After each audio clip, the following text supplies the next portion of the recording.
Hey everyone, today we're embarking on an incredible adventure, building a foam dome in the desert. And yes, you've heard that right, out of foam.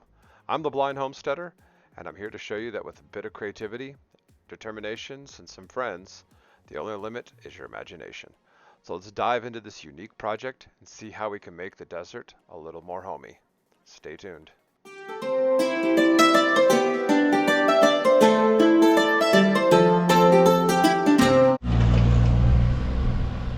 The first thing we did was clearing the land. We have to prepare the canvas, so we hired somebody, a friend of ours, with a backhoe to clear the land and dig out the foundation. This step was crucial because a solid start means a solid build.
Next up, we got some rocks delivered from Maddox and Sons. These are going to be the base of our foundation. We will put them into the ditches that were dug, level them, and compact them to ensure stability. It's all about that groundwork.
Taking a break from leveling and filling the rocks in the ditches, we went down to Harbor Freight and got a mixer.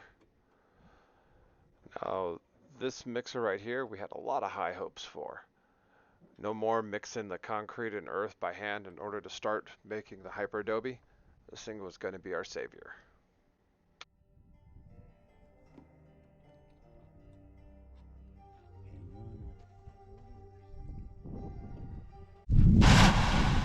Here we're screening the rocks. What this does is separate the larger rocks and pebbles from the clay and the sand. We still want some pebbles in the mix, but we don't want large rocks.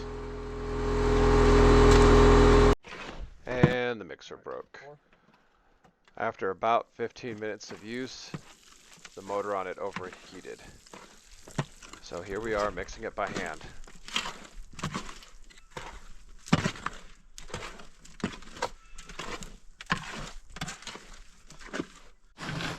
We're filling the hyperadobe bags with a mixture of clay and sand, Portland cement.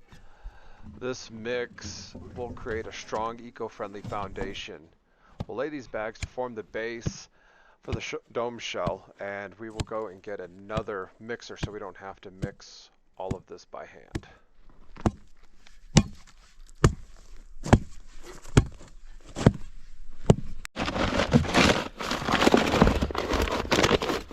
Yeah. 94-pound bag of cement. This is the second mixer. The first one couldn't get through a bag, or half a bag, and this one couldn't get through the rest of that bag before overheating. It's not a great mixer.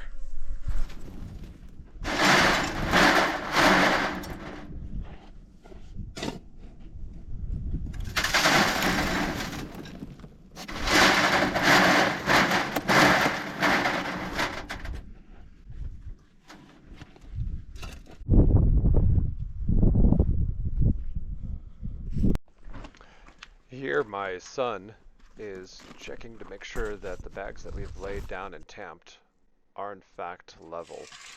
Any place that seems to be a little bit high, he's going to tap with his hand to make a sound.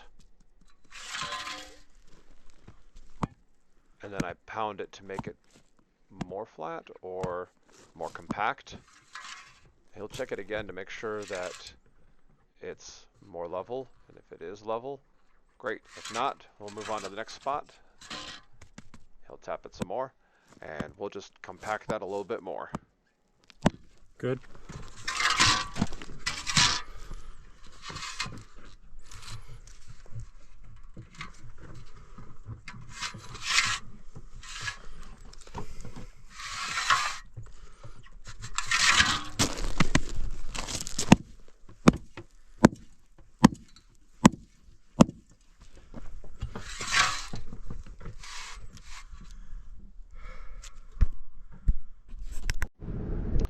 So we went back to Harbor Freight and got another mixer. This one was not as expensive, and hopefully it will last longer.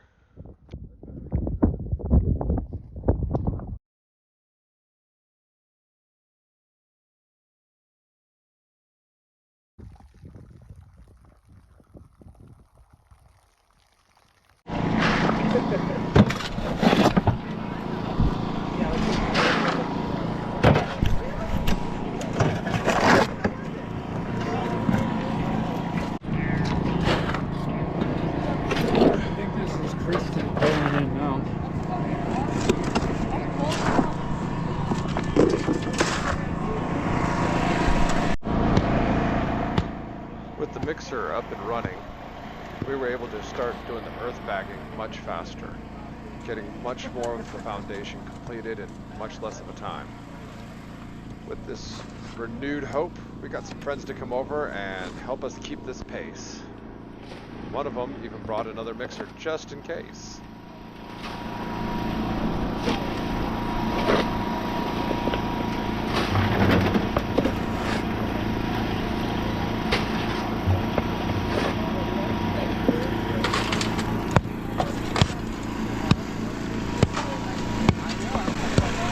You know what everyone says, what's better than one mixer? Two mixers, and doing them at the same time.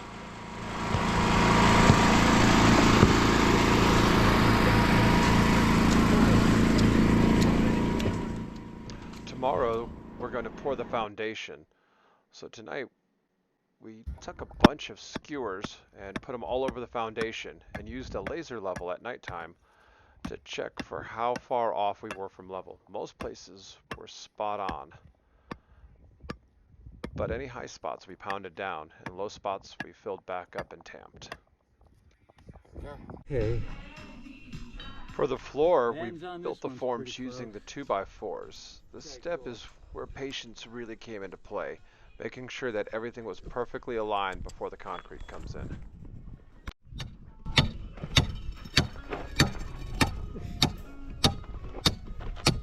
That's where the plumbing is. They just made the hole bigger and moved. Good. Let's see. Do I want to move it to it? I do. I want to move this. Hey, Chris, are you here to help? Yankee, come on. You here to help, buddy? What you putting your face down for? You want to see me? You're here to help, huh, Icarus? The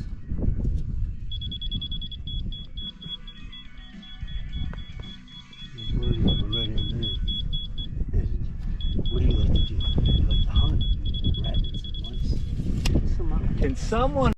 Okay, sweet. And if you want, Joe, go ahead and put these pins in. I want to do the far one because it's blue.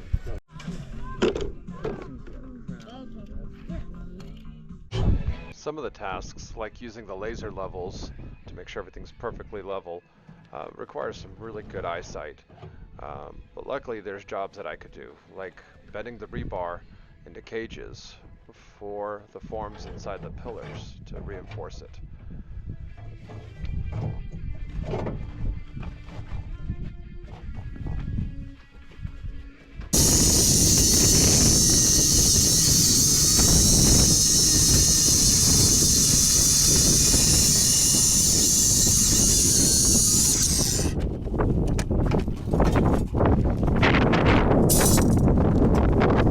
How do you know where the middle of that is? Like that. No measuring.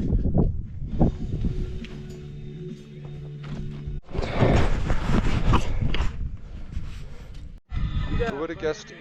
But the mixer broke again. Luckily, we got the replacement plan, and this one was, well, free. Well, I guess not free, but at least we'll have a working one. Do do do do.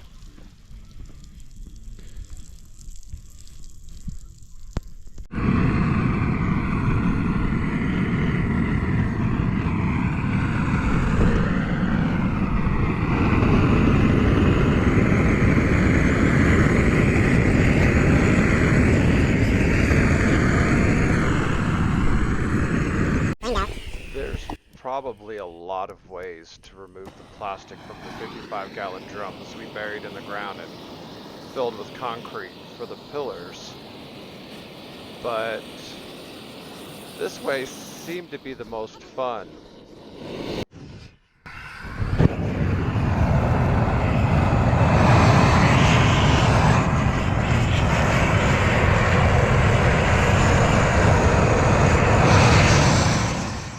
More fun than catching stuff on fire during the day? Waiting until nightfall.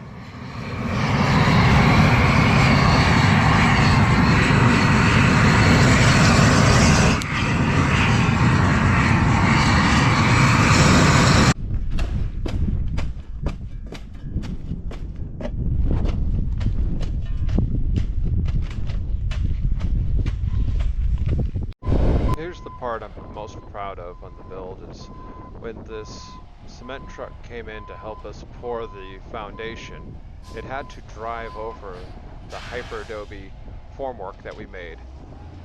With all the weight of that truck, I thought for sure it was going to damage it, especially with the amount of time that we took to make sure it was perfectly level at every point. But to great surprise, it didn't even move a full millimeter. Want someone with gloves to start lifting up this mesh. If someone got gloves, that'd be great. Not having to mix the cement by hand, since our mixers tend to break down on us, calling in the concrete truck to pour and help finish the floor was a game changer. Things went much more smoothly. Alright, let's feel this plank. Yep, perfect. Pull a little bit.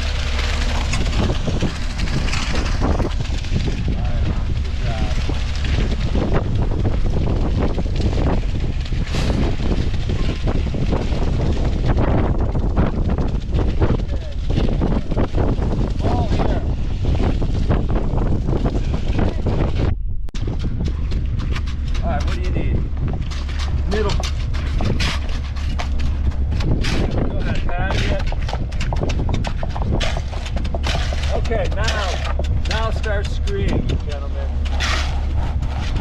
I need someone over here on my side with boots. Okay? Good job, good job. Got a little poke here, got wire poke. Yeah. Okay, go for it. Is the hammer at the side as they're screaming? Or Yeah, after? and after. Go for it. On that side too, grab another hammer.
The slab to be 4 inches thick at least, and for the majority of it was, and we calculated in extra for the pour, but we were still short and ended up having to mix the last bit by hand. Tomorrow the concrete truck will come back and we'll order 20% more to make sure we don't have to hand mix.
Looks like we're hand mixing more concrete because we were short.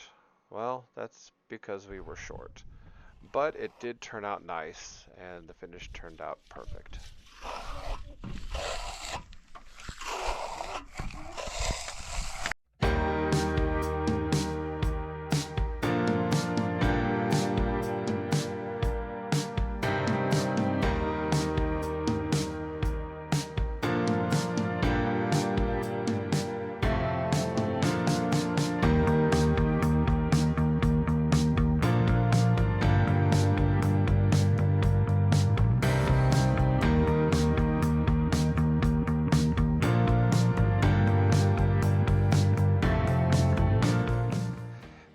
constructing the dome skeleton, here's where it starts to actually look like a dome. We built the skeleton out of steel conduit pipes, bolting them together to form a V2 design, where each pentagon is connected in between by 2 hexagons. It's like assembling a giant puzzle.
Did you see that? No. Did you hear the wrench drop, but I caught it? I caught it on video then. That's cool.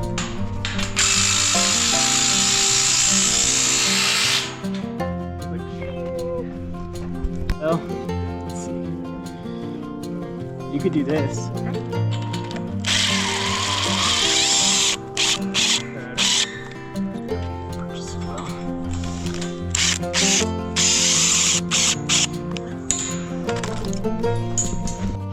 That's a mess. I can go grab it.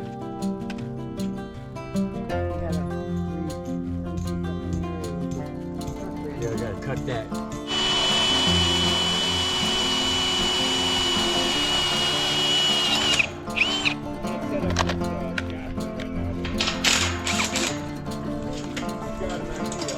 One 5-footer right here.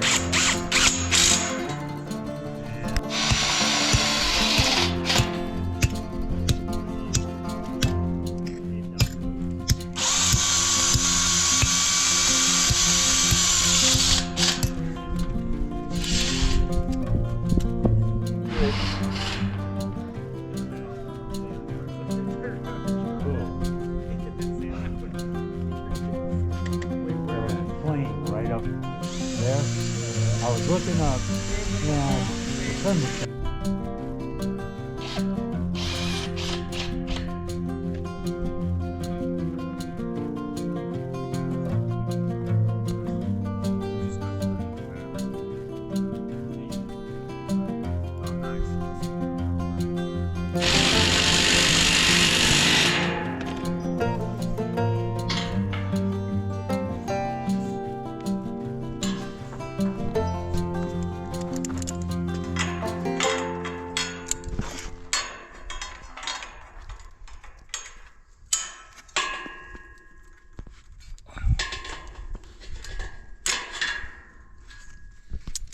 The next step is covering the skeleton with fabric and shrink plastic. This step will ensure the foam that we will use in the next step will have something to adhere to, preventing any structural issue down the line. Out here in Cochise County, we have the luxury of something called the owner-builder opt-out. It allows us to build these alternative buildings without following strictly two building codes. There are a lot of building codes that are there for good reasons, for the safety of consumers, to make sure you have something that's well built. Everything that we are building may not meet traditional code, but is engineered and over-engineered to be well above what code is intended to be.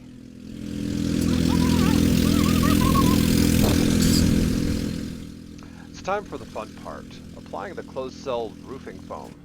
This not only insulates, but also shapes our dome. We're also going to be building in a rain capturing gutter system, because in the desert, every drop of rain counts.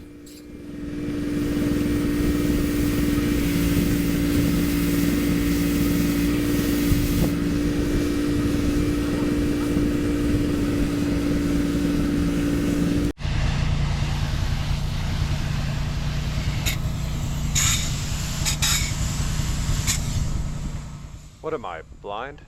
I didn't see that zip tie to cut it off, so we'll have to get that one taken care of.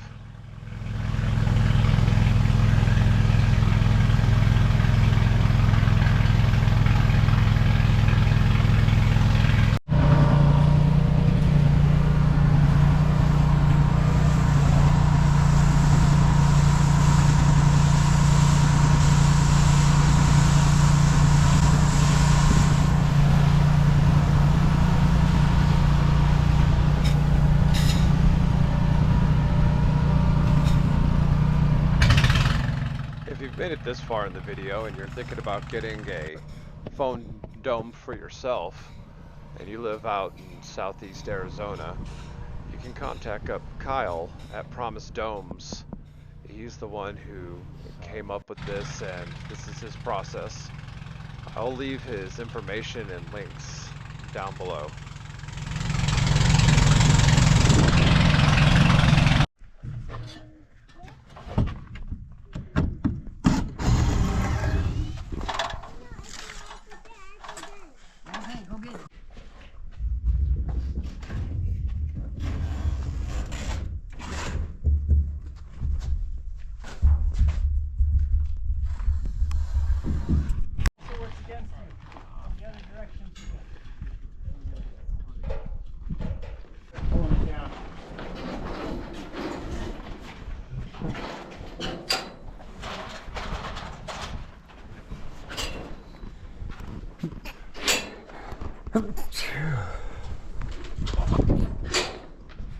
You ready? Yep.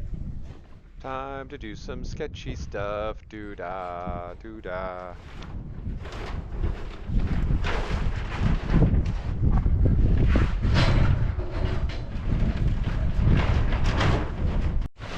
Remember, kids, do not try this at home.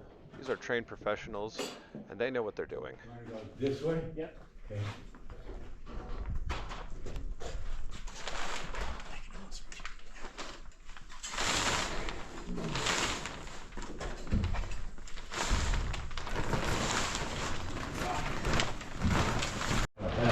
This is, it's bad enough with the breeze, but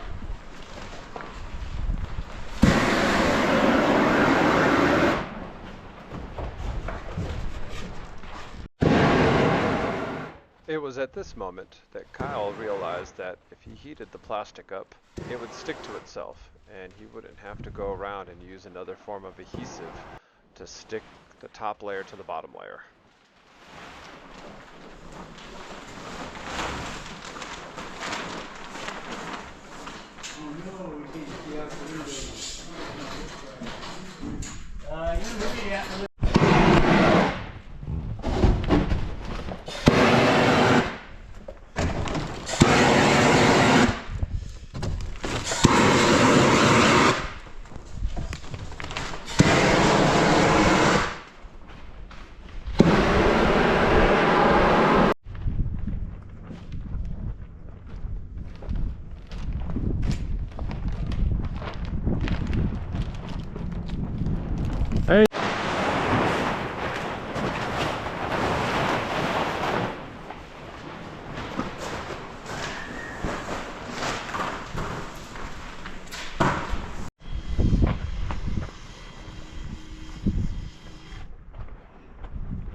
Here Kyle's marking out where the gutters will go, making sure they go above every door and window on the first floor, and also they all drain towards the back of the house. There's just one spot where all the water collects.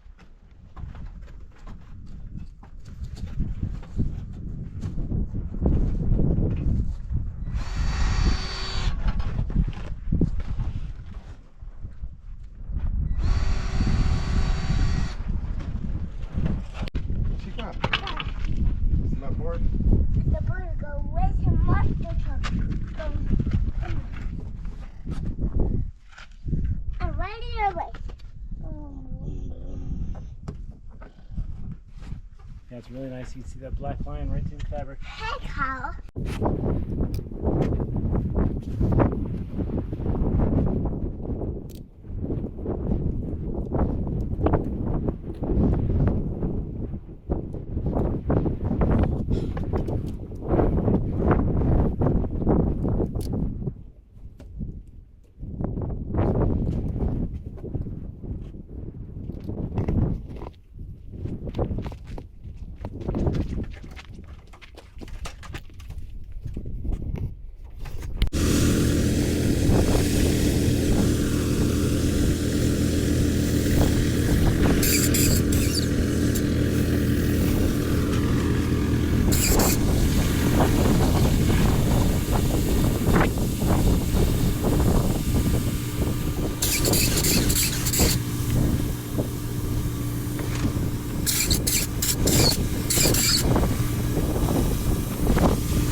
that, folks, is how you make a rain gutter out of foam.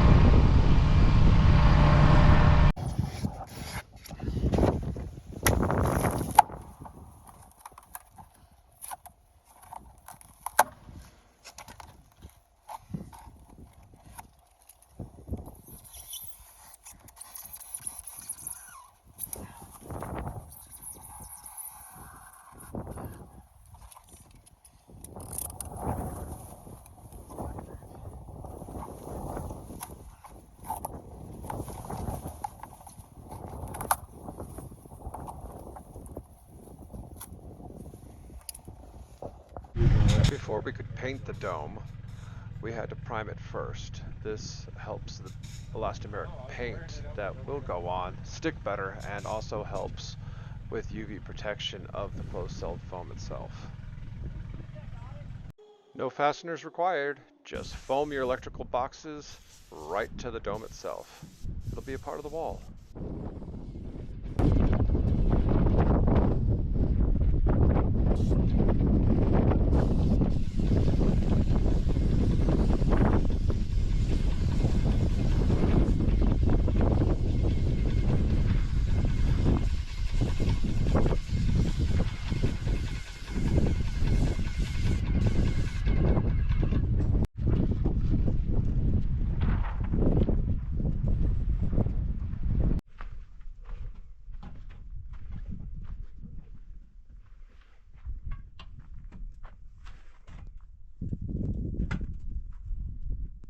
Here the gutters are getting their special coating of silicone on the inside, not only to make sure that it's completely watertight, but also so that the rainwater that we do catch off the top is drinkable.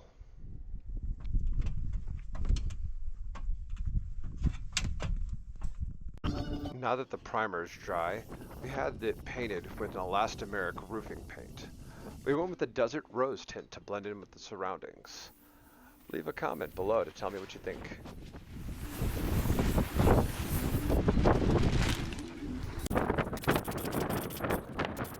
You got like a sore thumb around here. Me? What about you? I fit in better than you. At least I'm wearing cowboy boots. Oh, yeah, you blend.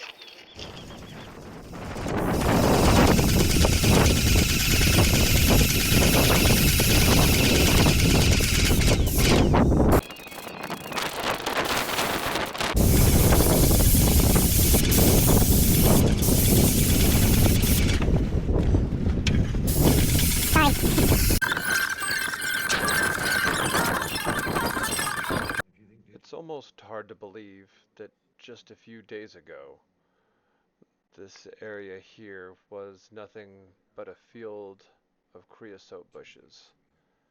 And now there's this beautiful dome on it. A place that will stay warm in the winter and cool in the summer. A place that will hold up very well to all of our high winds that we get.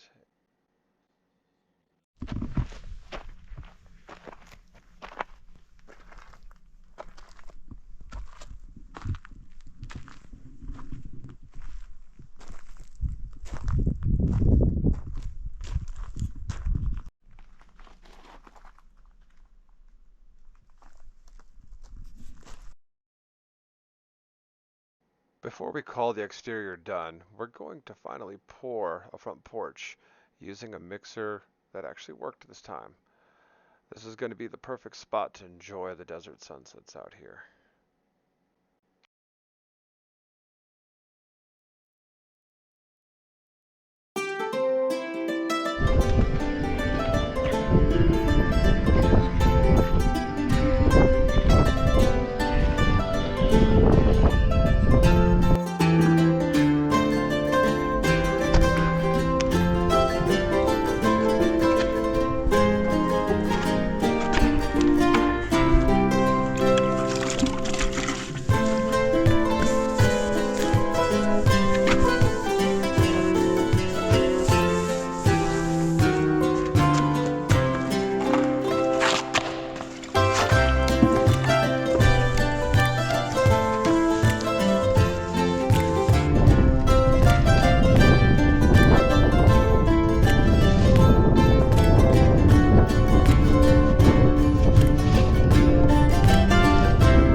wraps up our dome building saga for this video.